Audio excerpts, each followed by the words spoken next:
برطانیه د هغه هیوادونو څخه ده چې یو ډېر مجهزه تعلیمي سیستم او نظام لري، او سویې د زده کړې سویې خورا لوړه هم ده. عموما کولی شو دلته په برطانیه کې د زده کړې دوره په 5 برخو ویشو. لومړۍ برخه دوی ورته ارلی ایرس وایي چې زموږ اساس د وړکتون سره سمون خوري. دا د 3 کلنۍ نه تر 15 کلنۍ پورې. البته ځینې خلک شته چې د دې نه کوچني ماشومان هم وړکتونونو ته لیږي، خو هغه د خپل ضرورت په بنیاد باندې چې دوی کارونو ته ځي او نشي کولی چې د دې ماشوم ساتنه وکړي، نو دوی وړکتون ته لیږي تر څو پورې چې هم زده کړه وکړي او هم ساتنه یې وسي. البته د دې نه چې 3 کلنۍ نه کوچني ماشومان وي نو مور و پلار باید خپله د دوی فیس ورکړي، خو د 3 نه د 15 کلنۍ پورې حکومت لخوا نه وړیا دا ورته برابریږي. بیا دومه دوره، البته باید ووایم چې دغه 3 کلنۍ نه 15 کلنۍ دوره دوی زده کړې ډېر ماشومانو ته په اسانۍ سره او په لوبو کې دوی زده کړه ورته کوي. یعنې هېڅ قسمه ماشوم ته دا نه ښیي چې ته باید زده کړه وکړې، چې یو ذهني فشار ورباندې رانیسي. یعنې ډېر په مینه او په د لوبو په حالت کې دوی ته یو څه زده کوي. بیا دویمه دوره چې ده د پرایمري ایجوکیشن چې دوی ورته وایي، موږ ورته ابتدایه زده کړې ورته ویلی شو. دا د 15 کلنۍ نه تر 11 کلنۍ عمر پورې ده، چې دا د 6م صنف پورې دوام کوي، او دا زده کړې هم په وړیا توګه د حکومت لخوا نه برابریږي. او د دې په اخره کې دوی باید د شاګردانو یو عمومي امتحان اخیستل کیږي چې هغه د مکتب بهرني بورډ لخوا اخیستل کیږي.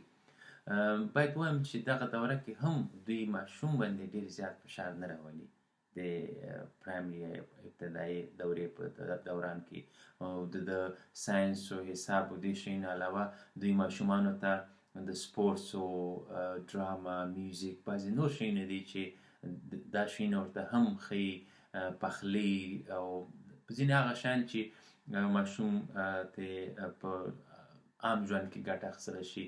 همدارنګه دوی میوزیمونو ته او ځینې پارکونو ته بیایي، ځینې څاروي، حیوانات، دغه شیانو بهر لیدلو ته بیایي چې تر څو پورې وګوري چې په دا دنیا کې څه شی دي او څه شی څنګه کارول کیږي. کارخانو ته یې بیایي، یو شی څنګه جوړیږي، څنګه تیاریږي، یعنې تر څو پورې چې دوی ته وښیي چې د دنیا نظام څنګه چلیږي او څه پکې روان دي.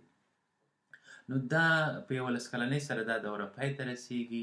بیا 3مه دوره شروع کیږي چې دوی ورته سیکنډري ایجوکیشن، موږ ورته ثانوي زده کړې ویلی شو، چې دا د 11 کلنۍ نه تر 14 کلنۍ پورې دوام کوي. بیا د دې په اخره کې دوی نه بهر لخوا نه بهرني بورډ لخوا نه ازموینه اخیستل کیږي چې بیا د هر مضمون بیل امتحان وي، چې دوی بیا ورته سرټیفیکیټ یا هغه شهادتنامه ورکوي چې هغه ته دوی GCSE یا جنرال سرټیفیکیټ اف سیکنډري ایجوکیشن دوی ورته وایي. نو په دغه دوران کې دوی 13 مضامینو پورې اخیستلی شي، چې د ریاضي او انګلیسي او ساینس نه علاوه ځینې ژبې هم پکې وي چې هغې کې فرانسوي او جرمني او اسپانوي دغسې ژبې شاملې دي. او د دې نه علاوه ځینې نور مضامین هم شته ده، لکه مخکې چې موږ ته یادوم لکه ډراما شوه، میوزیک او داسې د دوی د کلچر او دغه سره چې سمون خوري داسې مضامین هم پکې شته ده. نو دغه د 15 نه تر 14 کلنۍ پورې دغه دوره چې د تعلیم او د زده کړې چې ده دا لازمي او جبري ده، په دې معنا چې څوک دې کې اختیار نه لري چې ویې وایي یا ویې نه وایي. حتی تر دې پورې که مور او پلار نه په دې کې غفلت وسي د زندانه پورې رسول کیږي، جریمه کیږي. نو دا ډیره جدي نیسي. بیا دې نه وروسته نور اختیاري زده کړې دي چې 4مه دوره یې فردر ایجوکیشن دوی ورته وایي، چې مخکې زده کړې ورته وایي. دا د 14 کلنۍ نه تر 18 کلنۍ پورې دی. دلته ځینې شاګردان بیا د پوهنتون لپاره آمادګي نیسي چې هغوی A لیول ورته وایي یا اډوانس لیول. دوی دا کوي. نو عموما 3 یا 4 مضامین د خپلې خوښې د خپل مسلک مطابق اخلي. او ځینې بیا نور تخنیکي او نورو زده کړو طرف ته ځي چې د کار دپاره آمادګي ونیسي او زده کړې وکړي. نو بیا پنځمه دوره یې د 18 کلنۍ نه وروسته شروع کېږي چې بیا A levels دوی خلاص شي او دوی لوړو زده کړو یا پوهنتون ته ځان برابروي او پوهنتون ته بیا لاړ شي. نو دا هغه پنځمه عمومي دوره ده.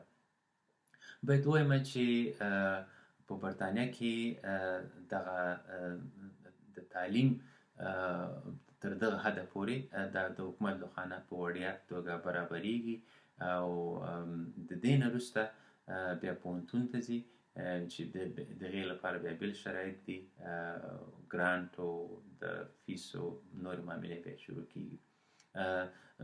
په اخره کې باید یو د مکتبونو یا د ښوونځیو په باره کې باید ووایم چې دلته په عمومي توګه دوه ډوله ښوونځي دي. یو د سټیټ سکول ورته وایي چې د حکومتي مکتبونه دي. نو دا مکتبونه مفته دي. بیا دغه کوم نان سټیټ مکتبونه چې دي، یعنې غیر حکومتي مکتبونه چې دي، هغه کې بیا هر ډول شته ده. ځینې داسې دي چې شخصي دي او فیس اخلي. بیا دې کې هم د لوړ فیس والا او د کم فیس والا د هر معیار والا شته ده. د دې نه علاوه ځینې داسې دي چې فیک سکولونه ورته وایي، د ښوونځي چې دي مذهبي دي، لکه د مسلمانانو ښوونځي هم شته ده چې هغه نصاب چې کوم لازمي نصاب ده هغه ټول یو شی ده. نو هغه به هم پکې، خو د دې نه علاوه ځینې خپله مذهبي شیونه هم کولی شي ورته تدریس کړي. د دې نه علاوه ځینې مکتبونه بیا ښوونځي داسې چې د کوم ټرست یا د خیریه بنسټونو لخوا نه جوړ شوي، نو بیا دا نو هغه غیر حکومتي مکتبونه. نو دې کې ځینې داسې دي چې فري سکول مکتبونه ورته وایي، چې هغه داسې مکتبونه دي چې یا به فیس اخلي او یا به د کمیونټي او د هغه لخوا نه جوړ شوي چې په یو خیریه خوا نه ورسره مرسته کېږي او هم حکومت ورسره کولی شي مرسته وکړي. نو دغه عمومي معلومات ستاسو ته